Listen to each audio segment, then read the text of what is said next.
Estamos começando aqui hoje um momento diferente daqueles que nós estávamos acostumados a fazer aos domingos, quando nós tínhamos a missa, mas também uma oportunidade de viver o encontro que nos proporcione uma experiência de espiritualidade. Eu vou desativar aqui os comentários para facilitar o nosso encontro. Hoje é um dia muito especial para a liturgia católica. É um dia que nós celebramos São Francisco de Assis. E eu não gostaria de deixar passar esse dia sem a gente ter a oportunidade de falar sobre a importância dessa liturgia para nós. Primeiramente dizendo que para mim é sempre uma responsabilidade, uma alegria enorme poder participar da vida espiritual de vocês. Eu tenho uma compreensão muito simples de espiritualidade. Você já me ouviu falar muito sobre isso. Gosto de repetir. A espiritualidade é toda e qualquer oportunidade que preenche os nossos corações, que faz com que o nosso corpo fique repleto de espírito. Sim, que o corpo é a casa do espírito. Que o nosso corpo fique repleto de um sopro sagrado. E nós podemos experimentar esse sopro sagrado em muitas experiências da vida. Nós podemos vivê-la dentro dos nossos espaços religiosos. A religião é, por excelência, um lugar de espiritualidade. A gente sabe que nem sempre é assim, mas deveria ser. Então, se você tem uma experiência religiosa bonita, bem alicerçada, você certamente encontra na religião uma fonte de espiritualidade. Eu tive essa graça. A minha religião, retirando alguns momentos em que eu me desvirtuei muito, me perdi, dentro da ritualidade católica cristã, retirando alguns momentos em que isso ocorreu, eu sempre fui muito beneficiado com a religiosidade católica cristã. Me ajudou a viver a minha espiritualidade e me ajuda. Mas eu encontro espiritualidade num livro, numa música, numa peça de teatro. Eu encontro espiritualidade quando encontro os meus amigos, quando eu sento à mesa para comer com pessoas que me agregam. Eu tenho para mim que todo e qualquer encontro que seja pautado na verdade, em que a gente tenha a oportunidade de ser quem somos, é um encontro que nos espiritualiza. Então, espiritualidade é uma fonte inesgotável de vida, que põe vida no nosso corpo. São os sopros que nós vamos encontrando por aí. De repente alguém lhe diz alguma coisa, por mais mundano que aquilo seja, aquilo tem um poder espiritual em você. Nós precisamos de espiritualidade o tempo todo, para suportar as dificuldades da existência, para darmos conta de tudo aquilo que nós precisamos viver. A espiritualidade nos mantém em pé. É interessante porque nós estamos acostumados a identificar as fomes do corpo, as necessidades do corpo. Se você sente frio, você busca um cobertor para este frio. Se você sente calor, como nesses dias nós estamos sentindo muito calor, você dá um jeito de procurar uma sombra ou tomar um banho frio, liga o ar-condicionado, liga o ventilador, tudo aquilo que possa nos ajudar a sobreviver ao calor. Se você sente fome, você busca um alimento. Se você sente sede, você busca água. Então nós estamos sempre muito atentos às necessidades do nosso corpo. Nós aprendemos a lidar com ele. Mas, lamentavelmente, nós não temos a mesma preocupação ou até mesmo a mesma percepção quando o assunto são as necessidades do nosso espírito. E é interessante porque é no corpo que eu sinto as necessidades do espírito. Eu costumo dizer sempre que o corpo é que põe a alma para passear. Cuidar bem deste corpo, submetê-lo a alguma disciplina, a disciplina da atividade física, a disciplina da alimentação, a disciplina do sono. Criar rituais de descanso para o corpo são exercícios de espiritualidade. Eu nunca fui adepto de um discurso que fragmenta, que secciona, que separa o corpo da espiritualidade. Aliás, a vida monástica nasceu assim. Em 300 e pouco depois de Cristo, Santo Antão iniciou um movimento lindo que até hoje faz sentido. Santo Antão e alguns dos seus colegas quiseram sair dos conventos e fazerem uma experiência no deserto. Subjugar o corpo a uma disciplina que dentro de casa eles não conseguiam. As paredes dos conventos podem nos esconder, né? E provocar-nos uma preguiça, sei lá. Quando eu me lembro que toda a minha vida de seminário, para mim sempre foi muito forte isso. Os muros dos seminários, dos conventos, nos protegem e nos permitem muitas vezes uma vida muito distante da disciplina cristã. É natural, né? A gente vai vivendo, a gente vai tornando a nossa vida viciosa, a gente vai abrigando alguns vícios do nosso corpo, na nossa ausência de disciplina. E de repente, então, seus companheiros descobriram que disciplinando o corpo havia uma repercussão nas disciplinas da alma, nas disciplinas do espírito. Vida espiritual é, sem dúvida, necessária até mesmo a quem não acredita em Deus. Até essa semana eu escrevi um pouco sobre isso no meu Instagram. Quem me acompanha no Instagram certamente leu isso. Nós religiosos não somos proprietários da espiritualidade. A espiritualidade é um elemento da vida. Nós religiosos somos, ou deveríamos ser, especialistas em vida espiritual. Os nossos trabalhos, os nossos ritos religiosos deveriam favorecer ao povo que nos acompanha, ao povo que reza conosco, ou que vive essa caminhada conosco, uma experiência de vida espiritual. Mas a vida é um lugar da espiritualidade. Quando você se cala durante 5 minutos e volta os seus olhos para dentro de você e se permite a viver um recolhimento, que é uma necessidade humana, você está fazendo um exercício de espiritualidade. Ainda ontem, num congresso que eu participei da Young League, até vocês me viram anunciando, eu falava sobre isso. Como o silêncio é muito mais do que calar a boca. Fazer silêncio é você submeter o corpo a uma quietude, num primeiro momento.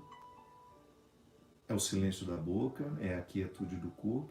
Nós temos até posições favoráveis a essa quietude, ou melhor, a esse silêncio. Mas o segundo passo e o mais difícil, depois do silêncio da boca e do movimento do corpo que indica o desejo de viver esse recolhimento, é o espírito de quietude. A quietude é quando você tem um controle da sua mente. Por isso, as religiões, de maneira muito especial, as filosofias orientais, alguns discursos, né, que estão muito próximos da religião, mas que não são religião porque eles não quiseram isso, não quiseram criar uma religião. Queriam uma filosofia que inspirasse a vida espiritual, como os budistas. O que é o controle da mente que é alcançada por meio da meditação, da quietude do corpo? É o controle da mente. A mente nos cansa muito, a mente nos exige demais. Aliás, nós ficamos muito cansados pelo excesso de atividades mentais. Você sabe bem disso, não preciso ficar dizendo. Hoje, por exemplo, embora seja domingo, um dia de descanso, nós nos excitamos muito com tudo aquilo que vem de fora, com tudo aquilo que nos estimula, a nossa mente fica cansada, a gente pensa o tempo todo. E a mente também é o lugar do sentimento, né? Porque é apenas, a gente fala do sentimento numa relação muito íntima com o coração, mas é apenas uma forma, uma metáfora da casa do sentimento, como se o coração fosse a casa do sentimento. Mas tudo está acontecendo na nossa mente. Então nós somos estimulados o tempo todo e a nossa mente nos joga para lá, nos joga para cá. E de repente você cria um ritual para você colocar uma doma, uma rédea nesta senhora que nunca está satisfeita com tudo o que nós oferecemos a ela. E o controle da mente é uma experiência absolutamente revolucionária. Controlar a mente requer uma disciplina muito grande. Você sabe disso. Às vezes você viver a quietude durante 5 minutos, quietude, este movimento que invade corpo e mente. Eu, durante muito tempo, eu fiz retiros de silêncio em que eu só calava a boca. Eu não era envolvido pela quietude. E por isso, os meus retiros nem sempre produziram bons frutos. Porque eu ficava disperso do mesmo jeito, só ficava com a boca calada. Não, quando eu abro mão da dispersão, quando eu abro mão dos estímulos que me chamam de fora, eu vou criando um estado mental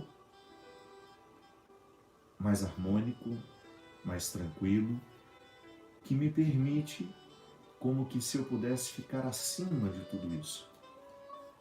A mente que tanto nos controla, de repente passa a ser controlada por nós. Isso é revolucionário.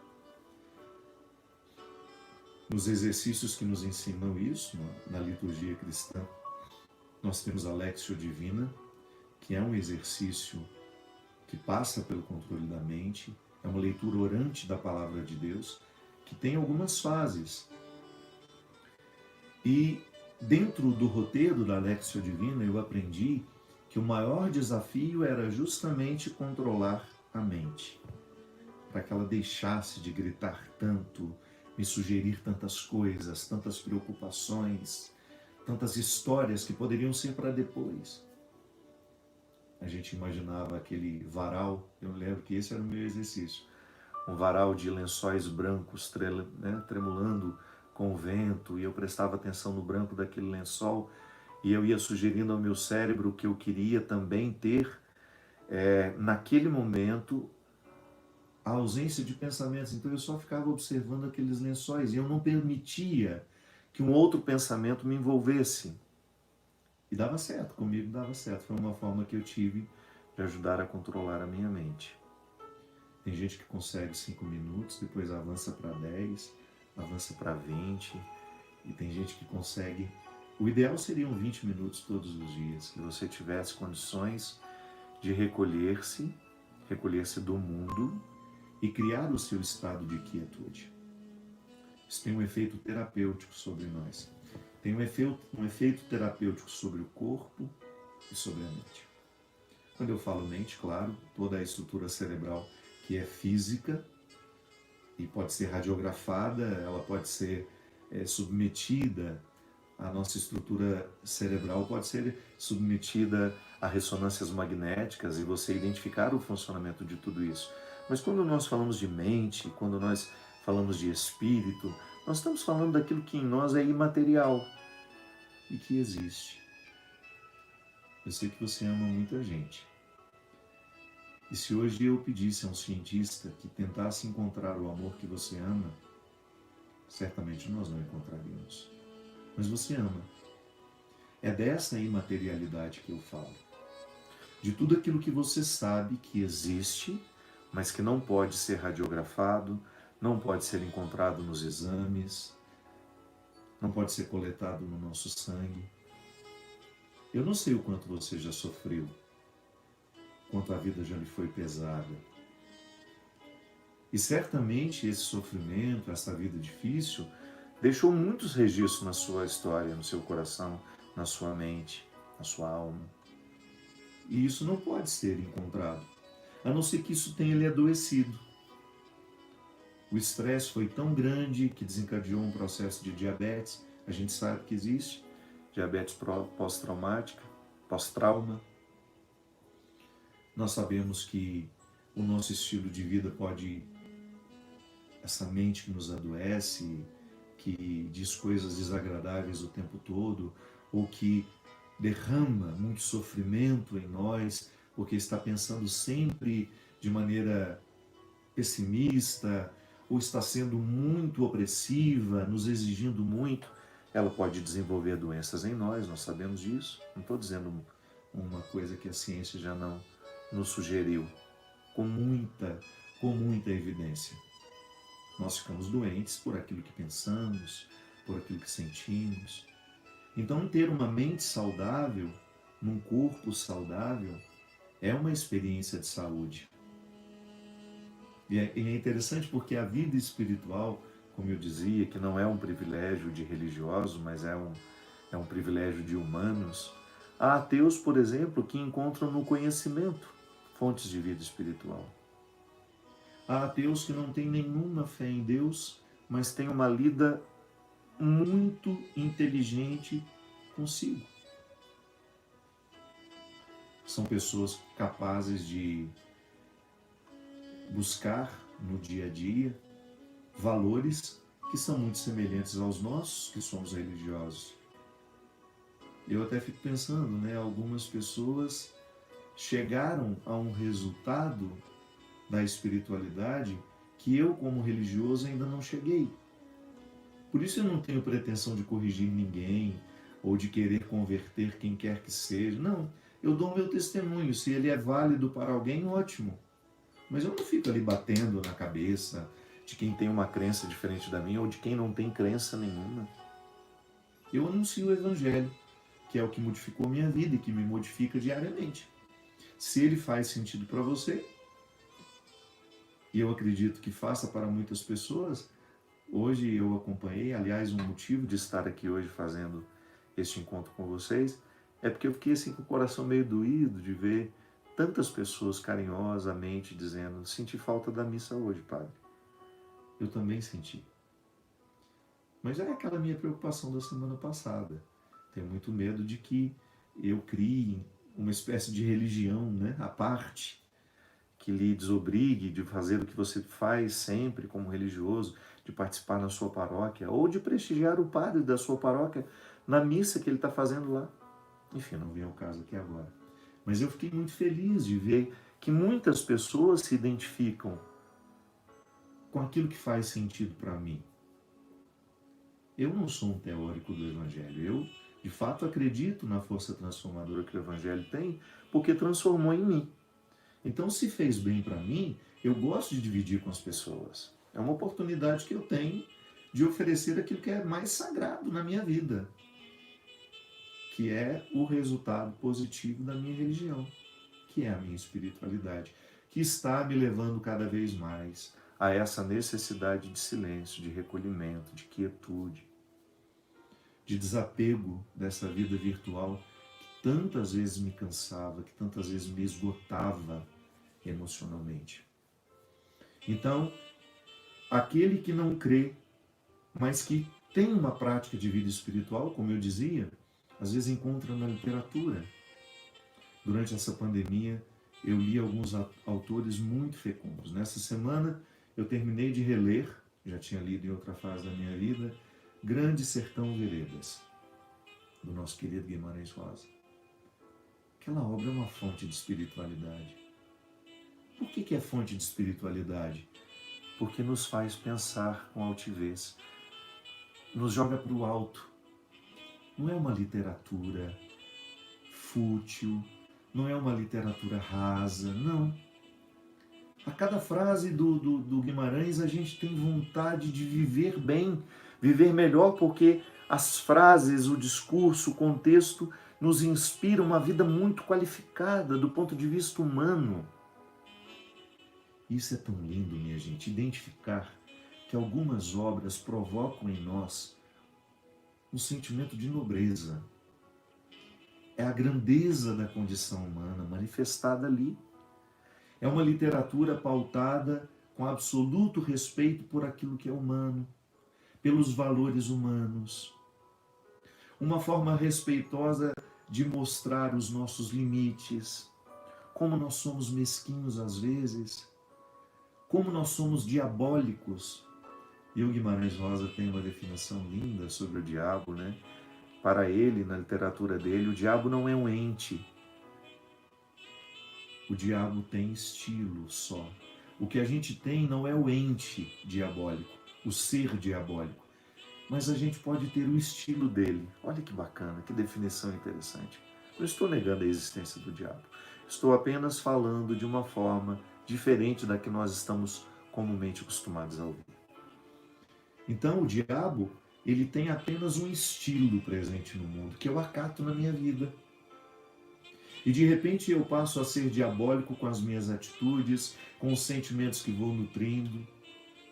E há ateus que conseguem vencer o diabólico a partir de uma literatura como essa, que eleva o espírito humano. Ou ouvindo uma música, como nós estamos ouvindo agora. Aliás, é um CD que eu gosto muito, é instrumental das minhas músicas, tocado pelo Marquinhos e o Gilbert, que fizeram parte da primeira formação do Vida Reluz. Eles pegaram músicas minhas e musicaram. Quando eu ouço uma sinfonia, por exemplo, quando eu escuto os grandes autores, os grandes compositores, meu espírito se eleva. E naturalmente eu sou conduzido a um lugar de mim que as coisas profanas, isso é, aquilo que está fora do sagrado, não conseguem alcançar. Então, uma sinfonia pode ser considerada profana, ela não foi feita com a preocupação de ser religiosa. Ah, mas quem é que segura Deus? Quem é que pode dizer que tem o controle do que é sagrado e do que não é sagrado? Quem tem coragem de dizer isso é profano e isso é sagrado? Se me coloca em mim, se me eleva o pensamento e, consequentemente, me coloca em Deus, você já cansou de me ouvir falar disso? Se eu estou em mim, eu estou em Deus. Se eu estou em Deus, eu estou em mim. Não há dois caminhos. Não são dois caminhos que me fazem chegar a lugares diferentes. Não, é um só. Quando eu entro em mim, eu entro em Deus, porque estou em contato com esse Deus que me habita. E quando estou em contato com esse Deus que me habita, eu me conheço da maneira mais eficaz que eu poderia ter a experiência. Então a vida espiritual, ela não é um privilégio de religioso. Às vezes nós somos religiosos e não temos hábitos espirituais. Qual foi o último livro que você leu? Qual foi a última vez que você sensibilizou a sua alma a partir da literatura? Quando foi a última vez que você teve um olhar mais delicado sobre a condição humana, mais amorosa, mais substancial? Qual foi o último romance que você leu que lhe permitiu adentrar os meandros da condição humana e vê-la com respeito, como uma obra de Dostoiévski é capaz de produzir em nós? A compreensão dos humilhados, dos ofendidos. Como naturalmente nós conduzimos os menos favorecidos a um lugar de humilhação. Faz parte da condição humana. A Sagrada Escritura está cheia de histórias assim. Mas a gente não pode negar que nessa literatura linda de homens e mulheres iluminados, nós encontramos também o sagrado, ainda que não esteja com as roupas convencionais da sacralidade.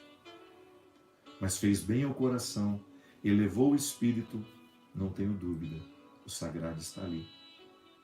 Como surpreendentemente, o Papa Francisco, lançando essa encíclica linda, que fala de fraternidade, justamente no dia de São Francisco de Assis, o santo da fraternidade, ele cita o nosso poeta Vinícius de Moraes, naquele verso que eu não sei de cor. A vida é a arte do encontro e E lamentavelmente existem tantos desencontros nessa vida. Papa Francisco é um homem muito atento ao sagrado fora da igreja. E é essa espiritualidade que ele quer nos propor hoje, dia de São Francisco. Papa Francisco está muito interessado em falar com os que estão fora dos muros da nossa igreja. Papa Francisco tem um desejo lindo de recordar-nos que o termo universal, melhor, que o termo católico quer dizer universal. Cabe todo mundo. E que nós estamos necessitados de um mundo talvez menos religioso, mais espiritualizado. Ou se é religioso, que na mesma proporção do que somos religiosos, nós sejamos também espiritualizados. O grande empenho do Papa Francisco é justamente cair por terra as hipocrisias que nos defendem, que nos impedem de sermos criticados. Por que vocês são religiosos e não são espiritualizados? Por que a religião de vocês não provocou espiritualidade no coração de vocês? Às vezes, nós temos uma dificuldade enorme em convencer os nossos filhos a irem para a igreja. Antes de dizer que os nossos filhos não têm interesse pela religião, eu acho que vale uma autocrítica. Será que os nossos filhos não estão rejeitando justamente porque não perceberam as transformações em nós? Será que as pessoas mais jovens, que não fazem muita questão de estar dentro das nossas igrejas, estejam nos rejeitando justamente porque não perceberam que a nossa religião, lamentavelmente, não nos alterou? Perceberam que aquilo que a gente fala, a gente não pratica? Hoje é dia de São Francisco de Assis, um homem que fez uma reforma que não terminou. Você sabe que essa reforma que Francisco começou a fazer na igreja e que o Papa Francisco tenta continuar hoje, libertando a igreja de toda e qualquer estrutura que não seja cristã, ela começou no movimento do coração de Francisco, quando numa experiência mística ele escutou Deus dizendo a ele: Francisco, reconstrua a minha igreja. E no primeiro momento, a interpretação de Francisco foi muito concreta. Ele achava que Deus pedia para ele reformar a igreja de Santa Maria.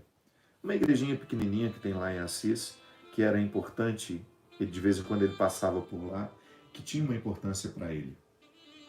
E ele começou a reformar a igreja conforme havia sido possível aquele entendimento. Então vou reformar a igreja que Deus me pede.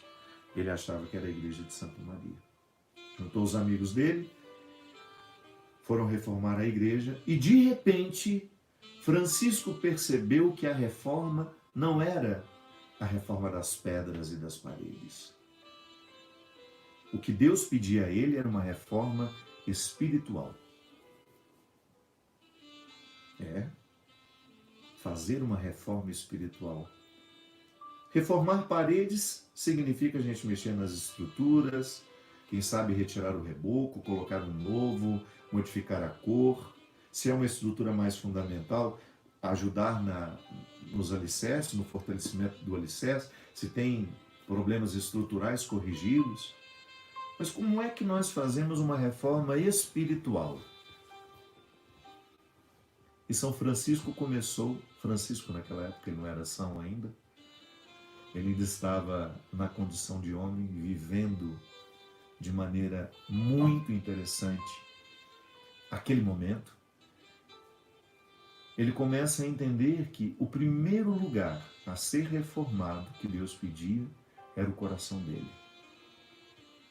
Francisco nunca quis fazer uma crítica à igreja, sem se incluir nessa crítica. Fui muito honesto da parte dele. E a gente sabe que toda vez que a gente vai fazer uma crítica, o primeiro movimento que a gente faz é de observar os que estão de fora, né? Aí vira quase que uma crítica dos outros, sobre os outros. Mas não. Naquele desejo que ele teve de reformar a igreja, o primeiro lugar que ele identificou, necessitado de uma pequena reforma, era o coração dele.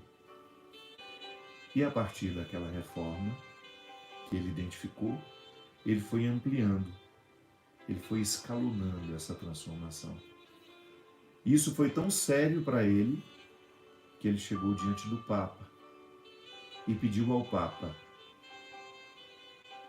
que na sua autoridade, que no exercício da sua autoridade, ele recordasse o Evangelho de Mateus, o Evangelho da simplicidade, o Evangelho do despojamento, aquele em que Jesus fala para a gente olhar os lírios do campo, para a gente olhar os pássaros do céu e identificar quanta grandeza existe neles.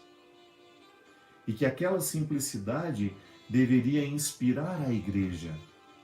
Sejamos simples, pedia ele, sejamos pobres, sejamos acolhedores, ampliemos a nossa percepção da fraternidade. Para Francisco isso foi tão radical que ele começou a chamar os bichos de irmãos.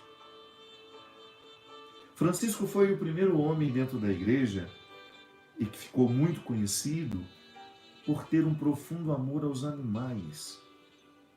Hoje a gente vê, tantos movimentos de proteção aos animais. Eu vejo nas redes sociais que eu acompanho uma intolerância extrema a qualquer maltrato dos bichos. Essa comoção com a morte dos bichos no Pantanal, na Amazônia, tudo aquilo que é sofrimento perto de nós de um bicho, isso é um fruto de espiritualidade. Mesmo que você não acredite em Deus, mesmo que isso não tenha sido movido por um motivo religioso, se hoje você tem mais sensibilidade de perceber o sofrimento dos animais e não querer esse sofrimento, acredite, isso é um fruto da espiritualidade em nós. É você percebendo o mundo como um lugar de fraternidade, é tudo aqui. Tudo faz parte de mim, eu estou integrado. Eu sou irmão do rio, eu sou irmão do mar, eu sou irmão do sol, eu sou irmão da lua. Por isso a expressão linda cantada, irmão sol, irmão lua, irmão lobo. Francisco viveu uma espiritualidade que o colocou em comunhão com o universo. E eu sei que eu cresci sem nunca ter escutado que jogar um lixo no rio é pecado. Lamentavelmente os padres que eu ouvi na minha infância só falavam de pecado a partir da sexualidade. Lamentavelmente, muitos de nós só crescemos ouvindo dos pecados da sexualidade. Aliás, em muitos momentos demonizando a sexualidade, como se a sexualidade fosse um lugar que nos colocasse em oposição a Deus. Não, vamos reconfigurar isso também. Mas, de repente, naquele momento da igreja, Francisco chega para fazer uma revolução mística. Vamos retomar, vamos voltar à origem do Evangelho. Vamos fazer as mesmas escolhas que Jesus fez. Nós estamos longe demais daquilo que Jesus nos pediu. Santo Padre, vamos corrigir essa igreja. Vamos trazer os que estão esquecidos. Vamos amar os que precisam ser amados. Vamos acolher os que precisam ser acolhidos. Vamos falar com os que estão sepultados no silêncio do esquecimento. Vamos nos lembrar das palavras de Jesus, que as prostitutas e os cobradores de impostos nos precedem no reino dos céus. Eles entrarão antes de nós. Francisco começou a lembrar aquelas partes incômodas do Evangelho e que por uma conveniência a gente foi esquecendo. Sim, a gente não pode negar que a crítica que Francisco fez foi absolutamente coerente. Em muitos segmentos da igreja, muita corrupção, o atrelamento ao poder. Quando a igreja se junta com os poderosos que oprimem, porque se a igreja se juntasse aos poderosos e de fato provocasse neles uma conversão, e aí aquelas estruturas que são corruptas passam a fazer o evangelho acontecer, porque você não pode negar que o evangelho, a essência do evangelho, até os ateus reverenciam. Porque fala de amor, de misericórdia, de correção fraterna, de justiça. O Evangelho é um conjunto de normas, de valores que possibilitam o florescimento da vida humana. Se não tem uma palavra dita por Jesus que seja desfavorável ao amadurecimento e ao crescimento humano da sociedade. As palavras de Jesus inspiram uma vida nova, uma vida qualificada, onde todos são incluídos, onde o banquete é preparado sobretudo para os que têm fome. Mas, lamentavelmente, como nós tínhamos falado durante tantos domingos, durante as nossas missas, criou-se um evangelho paralelo de interesse de alguns e foi socializando para que nós pudéssemos buscar os nossos interesses, para que nós pudéssemos instrumentalizar o evangelho de acordo com as nossas expectativas, o evangelho para o enriquecimento, o evangelho para a promoção pessoal.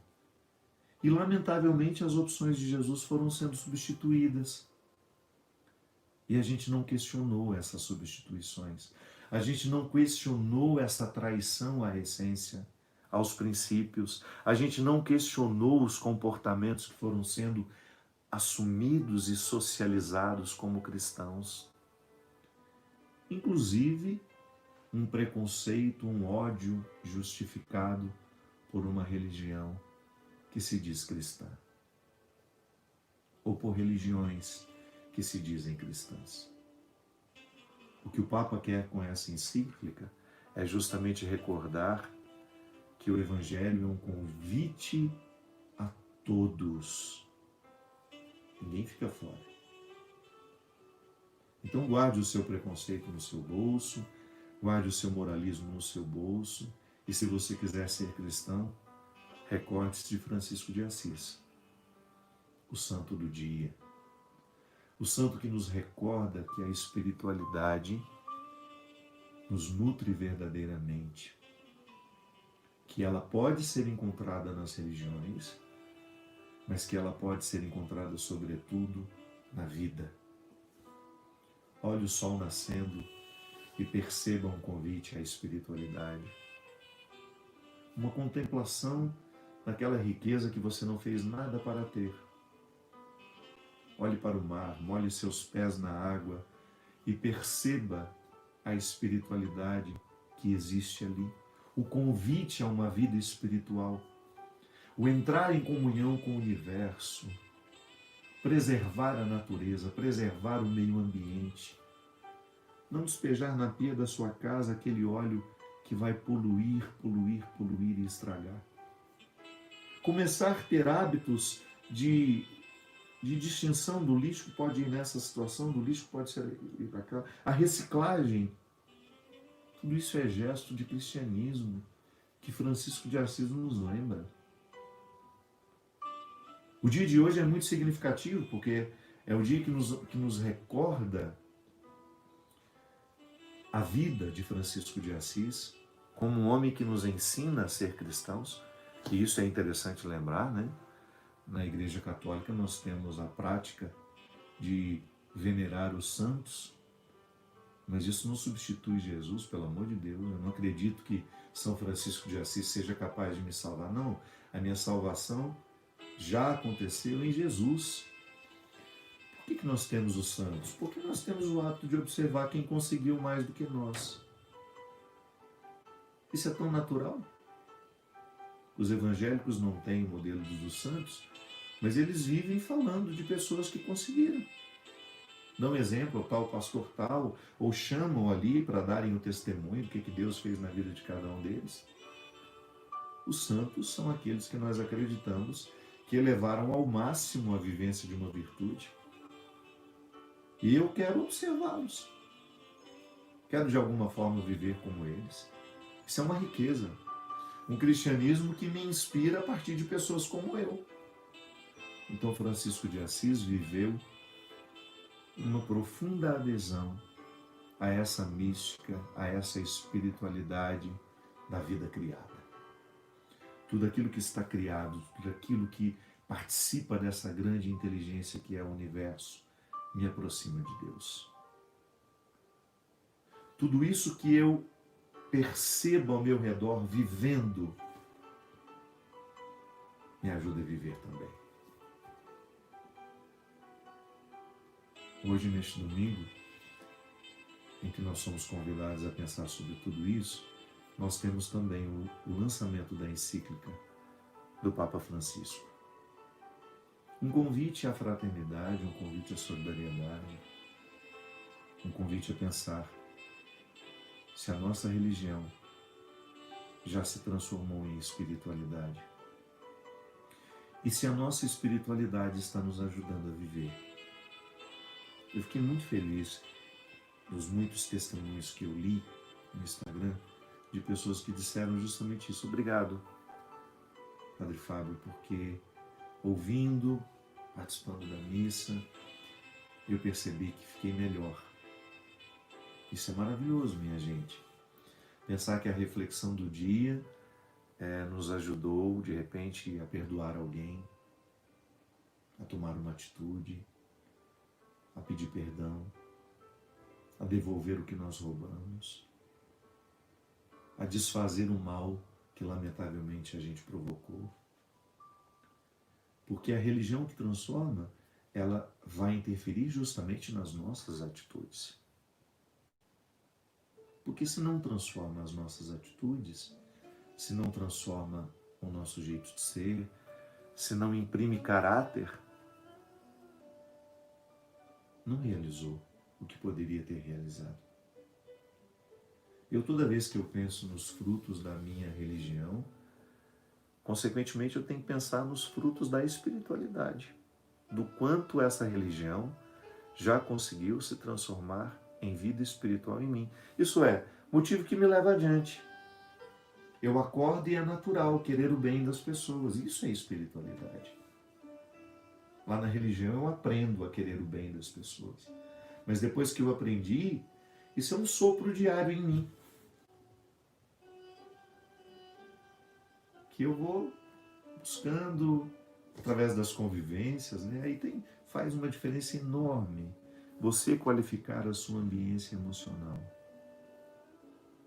Você escolher melhor as pessoas que lhe influenciam, quem você permite entrar na sua vida, quem você permite que lhe influencie. Isso é vida espiritual.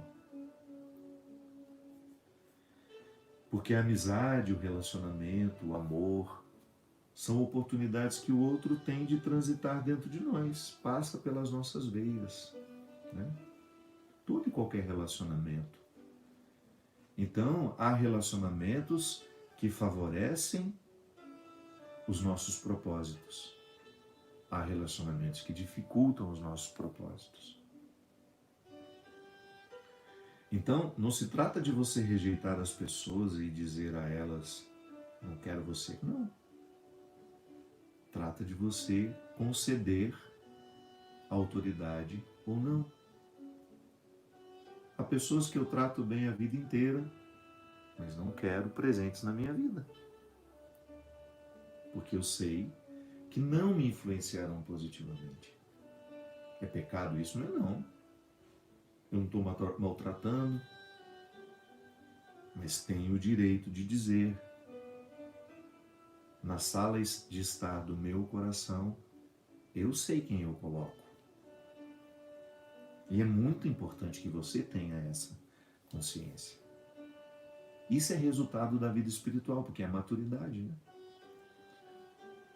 Um resultado da vida espiritual em nós é justamente a maturidade nos relacionamentos.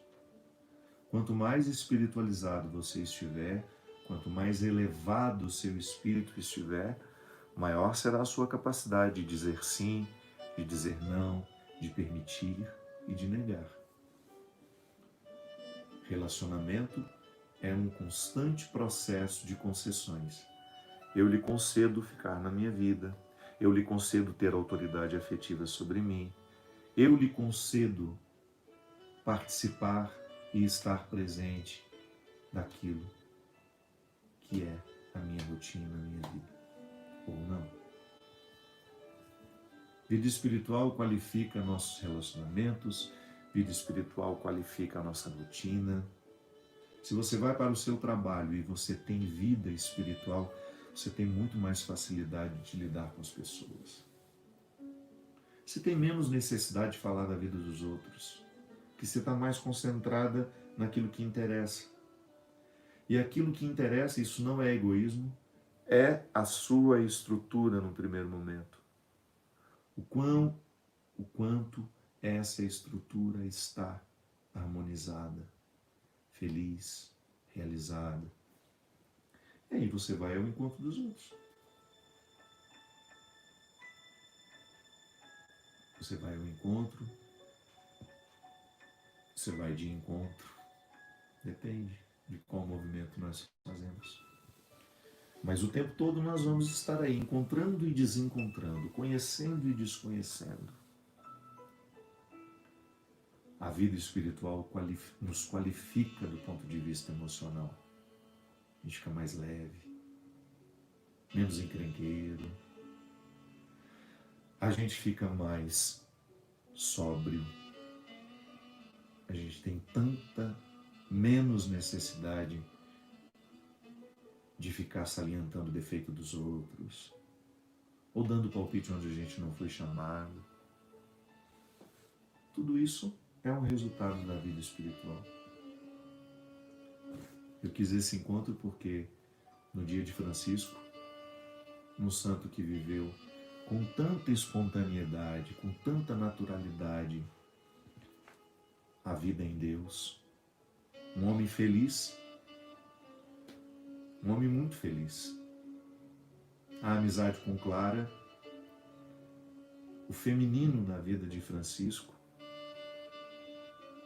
o amor entre eles, aquela experiência de amizade fecunda, fez Francisco ser quem ele foi. E ele foi tão grande que continua sendo até hoje. Não caiu no esquecimento. E a revolução religiosa que Francisco quis fazer, ele continua nos convidando a dar passos nisso. Mas você poderia dizer, mas eu nem cristão sou. Mas presta atenção em Francisco. Presta atenção nas escolhas deste homem. E veja se você também não se identifica com elas. Um mundo onde os miseráveis e ofendidos têm lugar. Um mundo que favorece o encontro, em que as diferenças caem por terra por força do amor. Dificilmente um ateu também não sente vontade de rezar a oração de São Francisco. Senhor, fazei-me instrumento de vossa paz. Onde houver ódio, que eu leve o amor. Onde houver ofensa, que eu leve o perdão. Onde houver discórdia, que eu leve a união. Onde houver dúvidas, que eu leve a fé. Ó Mestre, fazei que eu procure mais consolar que ser consolado, compreender que ser compreendido, amar que ser amado, pois é dando que se recebe, é perdoando que se é perdoado, e é morrendo que se vive para a vida eterna. Essa oração é muito universal. Eu sei que nessas quase 30 mil pessoas aqui no Instagram, não sei como estamos no YouTube, nós temos uma infinidade de pessoas. E certamente uma diversidade enorme de religião, de crença, de busca. Eu abraço todo mundo neste momento, neste espírito franciscano, nessa oração linda, que nos convida a fazer mais pelos outros do que esperamos receber. Neste mundo tão marcado pelo preconceito, pelo ódio, nós ousarmos inflar o nosso corpo de espiritualidade do amor, da misericórdia. A gente inflar o nosso corpo para que ele seja um lugar onde Deus acontece. Um lugar onde a humanidade tenha a feliz oportunidade de ser redimida. Tornar o nosso corpo um lugar onde Deus, um lugar que possa ser expressão do amor de Deus pelo mundo afora. Deus nos habita. Deus habita em mim, Deus habita em você. E toda vez que você escutar um religioso querendo colocar obstáculo entre você e Deus, lembre-se disso. Como é que ele vai colocar obstáculo entre mim e Deus, se Deus está em mim?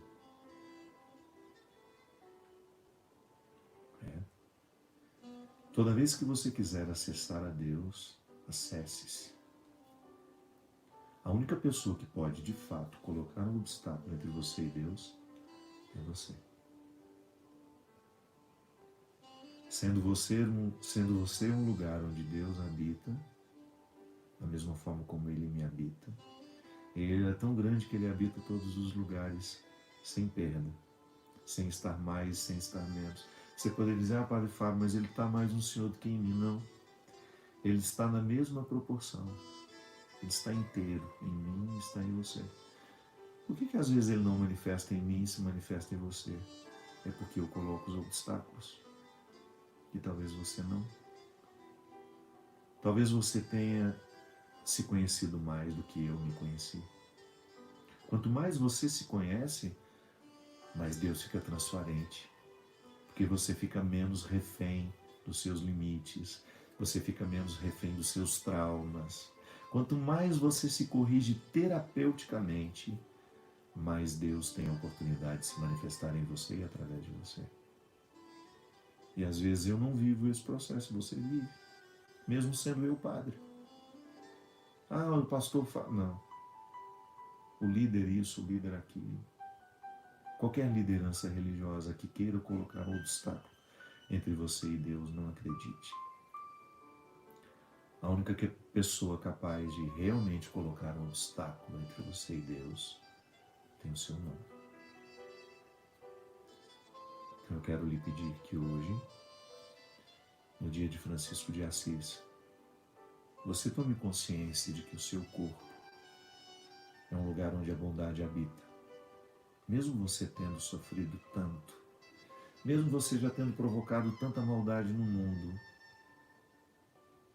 você continua sendo um território da bondade, casa da bondade. Permita que a bondade visite o mundo através do seu corpo. Amanhã, quando você for trabalhar, quando você for encontrar as pessoas, permita que as pessoas encontrem a bondade através de você, em você. Permita que Deus ande pelo mundo através do seu corpo. Permita que Deus cure o mundo através dos seus gestos. Pense nisso, nesses braços, nessas pernas, nessa boca, nesses olhos, nessa cabeça. Deus mora. Isso é lindo, minha gente. E hoje, dia de São Francisco, lembrando essa oração linda que ele rezou, que ele nos ensinou, que ele deixou como talvez o maior marco da presença franciscana no mundo, seja essa oração. A gente viva isso. Nós somos um instrumento da paz. Nós somos um instrumento do amor. nós somos um instrumento da verdade. Fazei-nos, Senhor, mas nós já somos. Só precisa acordar essa vocação que está em mim, que está em você. E volto a dizer, sempre que você for visitado, visitada pelo pessimismo, de achar que Deus prefere o outro, prefere estar no outro a estar em você, recorde-se desse dia, dessa noite. Deus não escolheu sair de nós. A escolha de Deus é sempre permanecer em nós, para que permanecendo em nós, Ele possa andar pelo mundo com as nossas características. Isso é lindo. Isso é muito lindo. Eu fiz uma música, que depois que terminar aqui, se você quiser ouvir, chama-se Oculto e Revelado. Está no meu CD Deus no Esconderijo do Verso. Quem gravou comigo foi a Elba. Lá eu falo disso. Deus tem uma forma muito particular de estar no mundo, através das suas características. Mesmo que seja estabanado, seja sem jeito, não importa. Deus visita o mundo através da sua idiosincrasia. Deus visita o mundo a partir do que é próprio seu. Então, há detalhes dele que eu não posso mostrar ao mundo. Só você pode. Não se despreze. Lembre sempre disso. Há uma face de Deus que só eu posso mostrar ao mundo. Há uma face de Deus que só você pode revelar ao mundo. Não perca essa oportunidade. Que o Deus Todo-Poderoso derrame sobre os nossos corações, sobre as nossas vidas, a sua bênção. Ele que é Pai, Filho e Espírito Santo. Obrigado pela companhia, obrigado pelo carinho e até uma próxima oportunidade. Serão muitas assim, viu? Prometo. Faz bem a mim e eu espero que faça bem a você também.